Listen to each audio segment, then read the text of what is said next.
welcome to the Fantasy Thinker. I'm Jared Quartermage. Whew. Boy, did I just finish a heck of a book.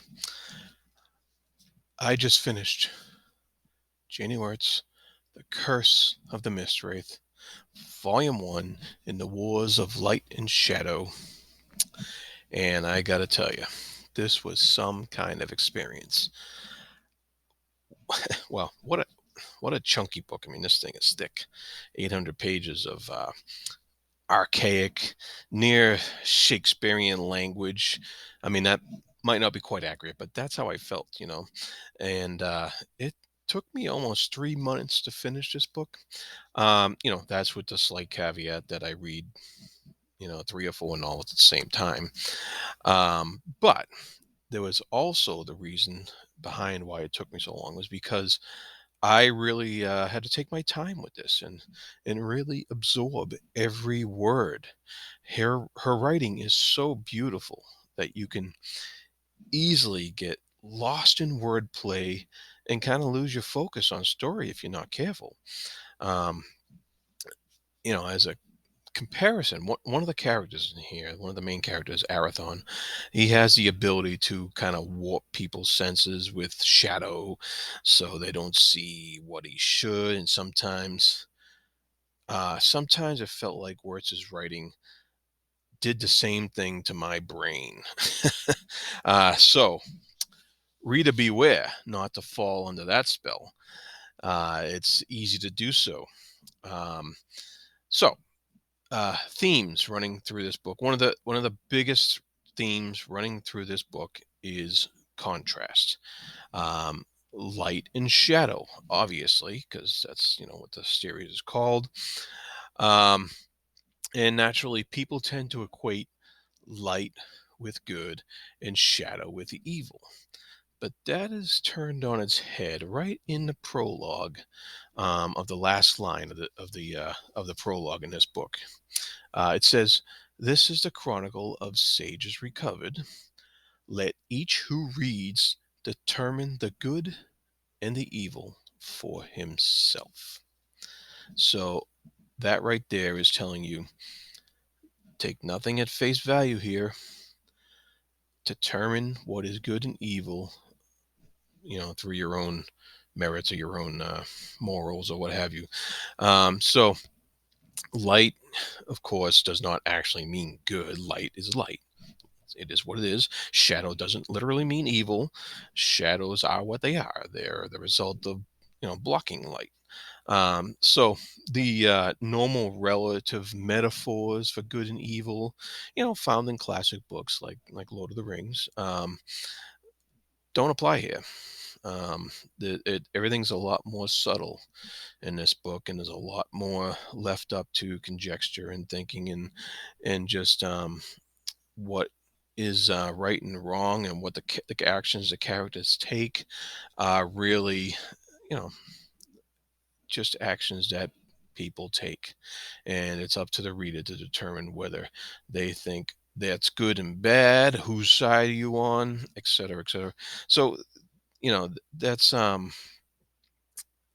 that's part of the attraction of this story, is because nothing is that laid out for you that you can say this is the good guy, this is the bad guy. There's a lot to think about here. The um the novel does cover a lot of the familiar tropes in the fantasy genre. uh we've got the cup the chosen ones. Yeah, there's two of them. There's two princes, princes and kings. You got chosen ones. You got, magic swords. You have a land in peril. Um, you've got like a secret cabal of sorcerers running around behind the scenes, and so on. And so, where it's really plays up these tropes to feed into our expectations and give us what we've come to love and expect in our fantasy. And she does it with such poetic skill that we easily buy into these tropes without a single cynical thought. Really, it's that's how good her writing is. And just as an example of the theme of contrast. I got a little passage here on page 354. So uh, it says, amid that graveyard of ravaged splendor, of artistry spoiled by war in a cataclysmic expression of hatred, arose four single towers, each as different from the other as sculpture by separate masters. They speared upward through the mist, tall, straight, perfect. The incongruity of their wholeness against the surrounding wreckage was a dichotomy fit to maim the soul. For their lines were harmony distilled into form and strength beyond reach of time's attrition. Now, take a look at that paragraph. I'm going to try to put it up here. Um, it says, amid the graveyard of ravaged splendor. So you have, graveyards aren't usually associated with splendor. They're usually scary places. You have artistry spoiled. Um, you have expression of hatred and sculpture by masters. It's kind of stuff that doesn't go together. They speared upwards tall and perfect and straight, but their incongruity of their wholeness is against the wreckage. And so then she points out, that's the dichotomy right here. That's the contrast. And their lines were harmony, you know in opposed to the wreckage. Strength beyond reach of time's attrition. Attrition usually is something that wears things down, and she's saying these towers have strength beyond that. So there's a lot of contrast just in that single paragraph. Um, just hammer home the theme, and that's relevant throughout the whole book. It really is, and it's beautifully done. Um, and so you know wreckage so back to the writing style. I would like to give just a good example of that, archaic style that I really come to love that she uses in here. This paragraph here, it says, his mouth in this captured instant held none of the tenderness that adoring women back in Amroth had experienced while plying him for kisses. Unyielding as tempered wire lay calculation threaded through by royal upbringing and the machinations of Deshthier's latent wraith. The result charged the nerves to disquiet, as if for one heartbeat pity were absent and mercy an omitted concept. All that just to describe someone's perception of someone else's face. Wow. I love that kind of language. I wish I could use that kind of language in my everyday discourse. Using the word discourse is about as much as I can muster as far as, my everyday language. Um, so that's just incredible. Uh, moving on to the magic system. I uh, I guess, people would call this style of magic used in this book as like a soft magic system. Whenever told how the sorcerers can use their magic or why they are as powerful as they are, or and what kind of magic they use, or why they've been able to stay alive so long. And whenever told like why or how Arathon wields his shadow magic, or how Lysaea uses light, other than it's kind of like an inherited thing. Um, there's one guy in here, Dakar, that he's been like a sorcerer's apprentice for a couple centuries. Is he ever going to move up? You don't know why exactly he's been an apprentice this whole time. Um, there's a lot in here as far as magic goes to take on faith, and kind of an example of that soft magic. I have on page 590 here. It says, the whistles had drawn no headhunters because he had set arcane defenses against any outside seeker who should chance to track their company.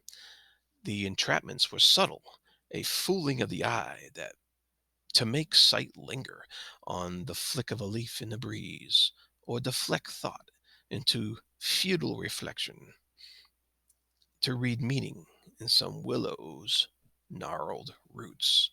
So that's an example of the description that of the magic he's using, but it's nothing's explained as to how that's actually accomplished. It's mentioned in here that Arathon has sorcerer's training. What that training is and how he got it and stuff like that, none of that's explained. And that's actually all okay. It doesn't distract from the story at all. It doesn't it doesn't make you want to read the story less, and it actually is. I think it would be bogged down if we had to get some kind of solid explanation of how the magic works on this world. I think we just need we need to accept it for what it is, and focus on what's going on in the story here. And the story is about these two princes who had to basically come together to save this land from the curse of the Mistwraith. And things, of course, don't always go the way they're supposed to. So all in all, that is my view of what I got out of this book. I was stunned, stunned by her talent. She actually, Janny Wurts actually does the artwork herself on these covers. It's beautiful, beautiful covers. And um, there's a quote on the back here from Stephen Donaldson, of all people. Um, and at first, when I first read it, I was kind of like, oh, yeah, that's a throwaway quote. Something clever he came up with and just threw it on there. But now that I've read the book and seen what she does in here, he's 100% correct. And the quote is, it ought to be illegal for one person to have so much talent. And nobody could have said it better than that. So, with all that said, if you like the idea of this kind of writing and this kind of immersive storytelling that you want to take your time with and really let it sink in and grab you, then this is the book for you. And so I will also Words has a interactive map on her website. So I'm going to leave a link for that down below. It's a really cool map that you can move around and take a look at all the places. And it has links to like Wikipedia for this series.